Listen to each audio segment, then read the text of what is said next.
Welcome to the Aaron L. Show. Like, comment, subscribe down at the bottom. And this video gonna be about what is life gonna be like for Diddy after he was arrested, stopped at a Manhattan hotel, and arrested in the lobby, walked out into the public, handcuffed, put in a car, and took down to the federal booking station and being booked. Now, I've been in jail before, so I can tell you what it feels like to be arrested and being booked and housed in a county facility. Never been to a federal facility, but believe me, it's very similar, if not the same. Now, that's the beginning of your life changing, and it's definitely something you're never gonna forget. And Diddy, if he can ever put this behind him, no matter how much time this takes, he's never gonna forget that moment neither. So, they arrest Diddy, handcuff him in a hotel lobby in front of a few of his associates, walk him out into the public. TMZ just released the camera footage. We all was able to see that. Put Diddy in a car. I'm pretty sure they let him know what the circumstances was, showed him the warrant, let him see that everything was legit and on the up and up, identified themselves as police officers. He knew what was up. And at the same time, he was on his way, so they get you down there to booking. I'm not for sure what the booking name is, but I heard that he was at Rikers Island. He's going to be in a federal facility. He was arrested by the feds, so he's going to be in a federal facility. And from that point forward, you definitely got to have patience, man. This is going to be a life-changing thing for Diddy. So he has to go in, get fingerprinted, take pictures. He's going to be moved in different holding cells every time they take the steps forward to getting you housed. So, when he first gets in, he might sits in a hold. They can't sit him with the normal people. So he has to go straight in and be in a holding cell just for his safety. So he's going to do a lot harder time than an average person would do, because the average person might just sit handcuffed in a chair and wait to be fingerprinted and his picture taken. But given Diddy has celebrity status, you don't know what someone might try to do. And it's also their responsibility to keep him safe while he's in their custody. Even though he's an inmate, he still has rights, and they still have a responsibility to make sure there's no harm come to him once he comes into their facility. Because of his celebrity status, it will be a major backlash if something happens to Diddy while he's in their custody.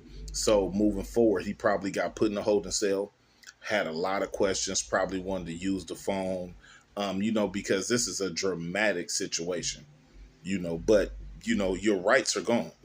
Diddy, there's no more having a whole bunch of people there catering for you. You're going to ask, can you do something? And they're going to let you know, can you or can you not do it? And believe me, his patience is going to be very slim, but he's going to learn patience once he get in there.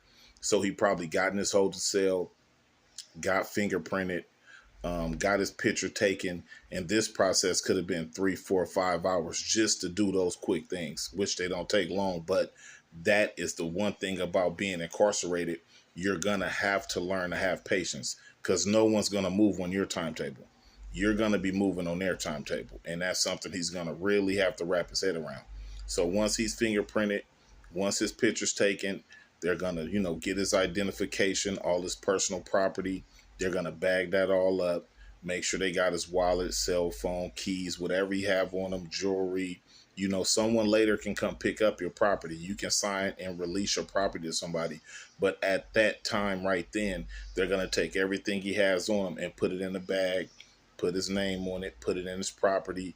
They're going to take his ID, write his name down, get him into the system, get his fingerprints with his name. They're going to take the picture they took of him, give them a wristband, which is like a tag. They go around your wrist with your paper, your name on it, with your PFN number on it. They're going to probably put where they're going to house him at. I'm pretty sure that once he got all of that done, got dressed out, they're going to take his clothes, have him go in a room and change, take his clothes off him, put the county or the federal clothes on him, bag his clothes up, put that in his personal property. They're going to make sure he signed where he see everything that he had on him getting put in bags and sealed up. He's going to sign off on that, make sure he knows his personal property is there, and it's going to be back to another holding cell. Now, given he just been arrested, that holding cell might have a phone. You know, they do. What I will say is they do have certain cells that have that have phones in there that are free. You just got there. Sometimes you might not, you don't have to make collect calls when you first get in there. So he's probably on that phone, contacting his lawyer, contacting friends, trying to get people to take care of some of his affairs that he probably was going to take care of. I'm pretty sure he knew they were coming. They said Tuesday, but they came Monday. So as always, things you were going to do, you want people to go do for you. This is Diddy. He got a lot of people working for him. I'm pretty sure he made a lot of phone calls, get people in place. Hey, call my attorney. They got me. They arrested me. So now we're going to move forward with the steps they probably had planned once he got arrested. So now he's in a holding cell. He's been fingerprinted. He had his picture taken. They give him the wristband. He dress out, take all his street clothes off, bag it all up, put it all in his personal property, wallet, street clothes, everything he got on him, give him his federal clothes, put him in a holding cell where there's a phone he can more than likely use for free. If it's not free, Diddy's not going to have no problem making collect calls. He probably have all those people in place already. So once he does that, it's going to be hours. This seems fast the way I'm saying it, but those steps are going to take hours, and he's going to have to learn to be patient. You're going to have to learn to be patient. That's part of keeping your sanity in jail. Being patient will help you keep your sanity. If you find yourself not being able to be patient, you're going to find yourself not being able to keep your sanity because everything slows down to a turtle crawl. You know, it's not going to be like the streets, not going to be like when you're free. Everything's moving fast. Everything is at your disposal.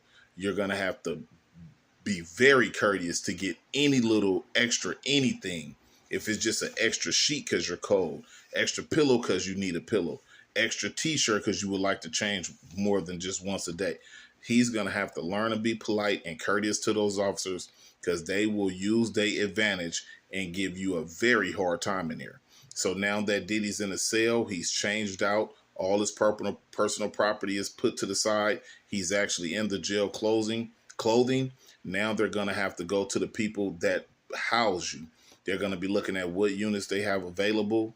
They're going to be looking at his celebrity status. And I'm pretty sure they have an area where they put inmates of Diddy stature that has celebrity status. So, you know, once he go through the whole process, now Diddy's on his way to his housing unit. They give you your bedding, one sheet, one spread, one pillow. It's nothing major. You know, if it's too hot, too cold, you might can get extra cover, but it's going to be a dramatic change. And you could just imagine from what I know, he's going to be somewhere in something that's about the size of a bathroom, maybe a little bit bigger than a normal bathroom, and take out the bathtub and say that's a cement block. And your mattress is on top of the cement block and it's about that thick. You get one sheet. It's not even the ones that hug the bed. It's just a sheet that you got to put under there and put it under there where the weight of you holds it steady. And you get one blanket that's about this thick, like a quilt cover, but it's real thin, like wool almost, with one thin pillow. And you got to ball that pillow up and bundle it up to set your head comfortable. And I mean, it's going to definitely be a dramatic difference from what Diddy is normally doing in his normal life when he lays down, from a king-size bed to something that's smaller than a twin. It probably has about 3 to 4 inches of space from your shoulder length, you know, and it's very small, you know. And if you're a big guy, it's just your shoulder might be hanging off. You got to sleep on your side, you know.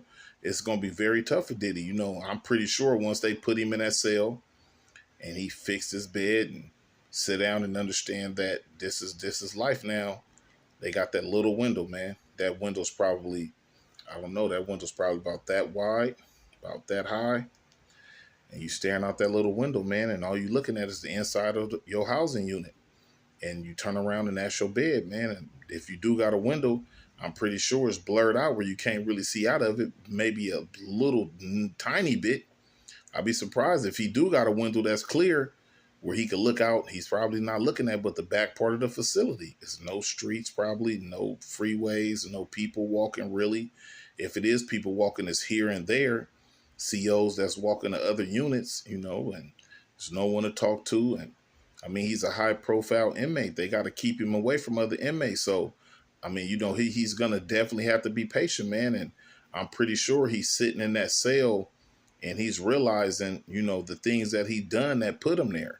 That's one thing about jail. It definitely make you reflect on your actions, and I'm pretty sure, now he's clean and sober mind and body. He's sitting in that cell and he's definitely having some regrets for the way he treated people. You definitely have regrets, and he's sitting in there just thinking and just because all you got is time. You got time. I mean, I know he's probably, hey, can I use the phone? And hey, man, you got to wait till break time. You got to wait to rec. It's called rec. Rec time, they pop your doors. You come out, you watch a TV that's probably sitting up on a high wall, about high as a basketball court is. If you were sitting in the chair, got to stare up and look at it. The COs control the remote. You can ask to change the channel, but you can't just have a remote in your hand and flick it through like you want to. And you sitting at a metal table. You don't got an individual chair. The chairs are stuck to the table. You can't move them or adjust them. And I don't even think you're going to have a chair that has a back on it where you can lean your back on it like this. It's just going to be like a stool that you're sitting down on a stool, almost like sitting on a crate, and it's hooked to a chair, a table, a metal table, man. And it's a lot of time to reflect. It's a lot of, he definitely, for one, is going to have to be patient. If he don't like reading, he need to read, and he need to find stuff to do to get that day through. If it's push-ups, if it's walking back and forth through your cell. I mean, I don't know, man. People go through a lot of things in those cells, when you by yourself. Some people sing and hum songs. Some people read. Some people do push-ups. Some people sleep a lot, but that'd be the first sign that somebody's really struggling with their adjustment to the new situations when they sleep a lot, man. I'm pretty sure you look in this cell right now, he sleep. Look in there in the morning, he's still asleep. If he's not asleep, he's just laying there. When he is up, he's just sitting up, just sitting there. I mean, there's nobody to talk to, there's nothing to do. When he pop the door, he go to the phone, call his attorney. I mean, when he first got in there, I'm pretty sure he was hopeful of bail. So it didn't seem that bad. They threw you in the cell. You like, okay, it is what it is. I'm going to bail court. They're going to give me bail, and then, I'll be back home. He went for that first bail hearing and got denied. And that's when it started getting real. You went back to that cell and you was hopeful because you said, okay, well, they arrested me Monday. They denied my bail Tuesday. So tomorrow he was able to get another bail hearing right back to back. So it don't seem that bad because I got another bail hearing. More than likely, they're going to let me out. And that be that hope. That hope gets you through. You know what I mean? But when he went for that second bail hearing and they denied it, that's when it got real. That's when it got real because now you don't know when you're getting out. You don't know when the next time your lawyer is going to be able to get you in front of a judge to determine whether you can have bail or not. Your charges are serious. These aren't no go home charges. These are some, if I don't get bail, I'm fit to be fighting this case for ain't no telling how long, and you really don't want to rush it. When you got a big case like that, you don't want to do speedy trial and be rushing your attorney where they can't really see the flaws the district attorney and the federal government made. You want them to take their time and be calculated. So if you do got to go to trial, your lawyers are fully prepared. But given you got some guys that don't know how to play this game with these cases like this, and they in a rush to get home, and they telling their lawyer, I want speedy trial. I don't want to waive time. I'm trying to get out of here as soon as possible. When in reality, you're going to stay there a lot longer rushing. Sometimes sitting back and letting this case get out the news, let it get old, let it kind of die down. The Diddy been arrested little thing that's trending, let that fade. Let 3-4 years or something go by, which Diddy ain't trying to do that. But sometimes people would tell you that they've done real time. Sitting back, prolonging them cases like that kills off the magnitude of the charges somehow in the system. I don't know, but it works out sometimes like that. Will it work for Diddy? I don't know. But I know when he got denied bail for that second time, his stress, his anxiety, and everything went through the roof. Went through the roof. I just imagine, I've been in jail with cellies like that, that's facing a lot of time, bro. And all they do is sleep. They barely talk. It take them time to loosen up and adapt to that lifestyle. You get the food. The food is horrible compared to somebody that's a millionaire and can eat whatever they want to eat whenever they want to eat, probably have a private chef inside his house, to eating oatmeal and brick bread. I heard one YouTuber say that they give you frozen apples, food that's frozen, hard boiled eggs that's frozen, rock hard frozen. You can't even crack the shell off of it to eat the boiled egg. It's frozen. And it's just, he gonna be one of those guys that, he gonna be trying to fight it. Man, breakfast gets served, you get your tray, you giving it to another inmate. I've seen people like that. Oh man, you can have my tray. They trying to fight it. They can't adapt, but you're gonna adapt. You're gonna accept your circumstances, because guess what? No matter how bad you stress, no matter how bad you want to go home, you're not going home till the judge say you're going home. And that is something very tough to adapt to. And this is going to be Diddy's new life. This is going to be his new life, man. You probably get 2 pair of underwear. You got to wash one, wear one. That's how the game go. You take a shower, wash one out, hang it up, put the new one on. You take a shower the next day, put the one you had drying on, and wash the other one out and hang it up. It's going to be tough. Diddy not fit to go in there and they giving him 5 pair of drawers and 5 t-shirts for the week.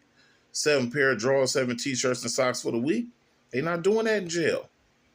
You're going to be washing that out in the sink. If you that type of person that want to be clean, you want guys that don't take a shower but every other day. Same drawers for 2-3 days. You don't know how people live. You in there with the homeless, the rich, the poor. You done hit rock bottom, bro. The people that he would never even look at, he had to live with them now. You have to eat with them, bro. Them drawers he wearing, they ain't brand new. Them drawers been circulating through the system. He has to accept this, bro. And he definitely have to wrap his head around this, or he not going to survive. You got to be patient. You got to find something to do to get done through your day. And it's called programming. Anybody been in jail? No, you have to program, bro. You have to understand what this system is and how these days work day by day and what things go on day by day. And you have to find a way to program, bro. You can't be stressed and trying to live on that phone, sleeping all day, stressing out because you wearing these clothes, stressing over the food.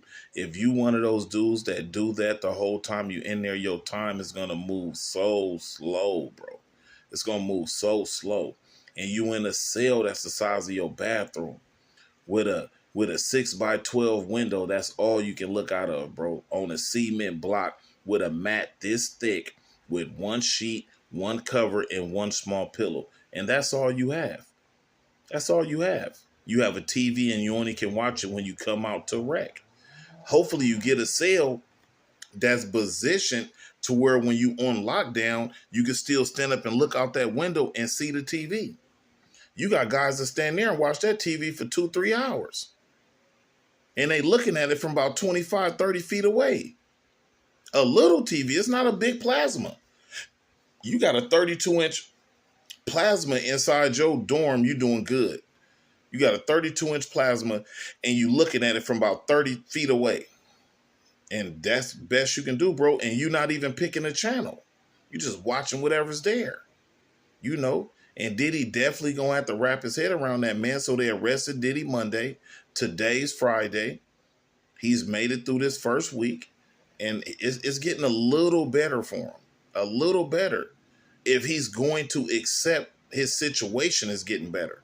But if he's in there stressing over the phone, calling his lawyer, calling all the people that is on his payroll, bitching and moaning at people and getting them to move around and do shit that, you in jail, bro.